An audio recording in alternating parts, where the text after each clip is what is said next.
Passons à l'examen du projet de délibération DU74, opération secteur Binet dans le 18e, reddition des comptes et quitus à Paris Habitat OPH. Je donne la parole à Maya Akari pour le groupe PEC. Merci Madame la maire, chers collègues. Avec cette délibération, la DU74, nous clôturons, j'espère, si nous la votons ce soir, un chapitre important de la vie des habitantes et des habitants d'un quartier du nord de Paris.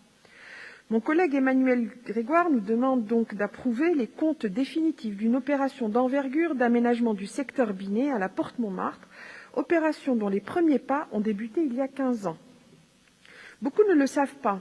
Ce territoire, qui est bien moins médiatisé que d'autres quartiers populaires, est l'un des plus précaires d'Île-de-France. Je dis bien d'Île-de-France.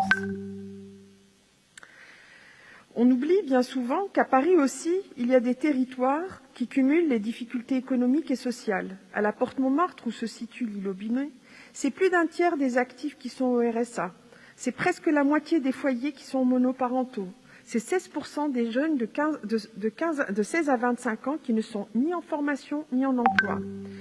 Nous agissons bien sûr dans ce quartier, comme dans tous les autres quartiers populaires, en mobilisant le droit commun afin qu'il s'y applique de la même façon que partout ailleurs, en initiant des actions de médiation et d'accès au droit et en soutenant les habitantes et les habitants dans leurs projets d'accès à l'emploi, à la réussite scolaire, à la culture et aux loisirs.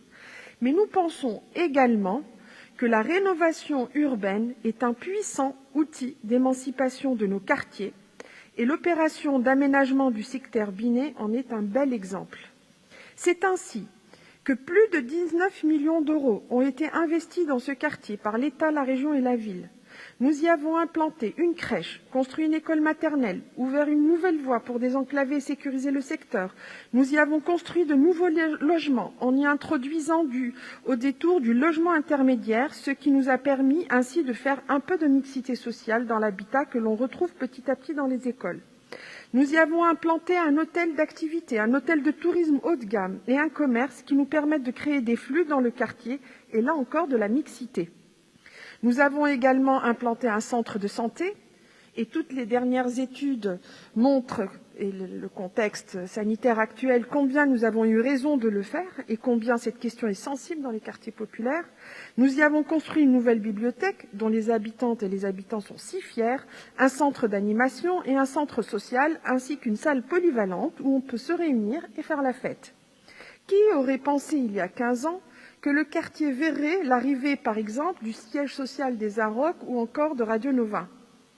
Parallèlement à cette opération d'aménagement dont nous allons approuver les comptes définitifs ce soir, je l'espère, nous avons plus largement rénové les squares du quartier, le square Binet, et je vous invite d'ailleurs à y aller visiter la charmante ferme pédagogique qui s'y trouve pour y voir notamment les moutons de Ouessant.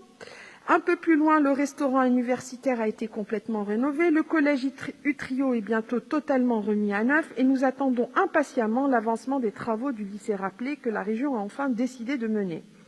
Les résidences d'habitat à loyer modéré ont par ailleurs toutes bénéficié d'un programme de résidentialisation et de beaux agrès ont été installés grâce au budget participatif sur le Mail Binet. Si vous vous y rendez le week-end, vous y verrez ainsi de nombreuses personnes, dont beaucoup de femmes, de jeunes filles et de fillettes, faire du sport. Et n'oublions pas, bien sûr, le tramway tout neuf qui relie maintenant Paris d'est en ouest et qui a participé au désenclavement des quartiers des Portes. Les habitants ont bien sûr vécu des années difficiles avec beaucoup de travaux et des opérations à tiroir. Nous les avons accompagnés, notamment à travers la série de films Temps de chantier produit par la Sierra Prod.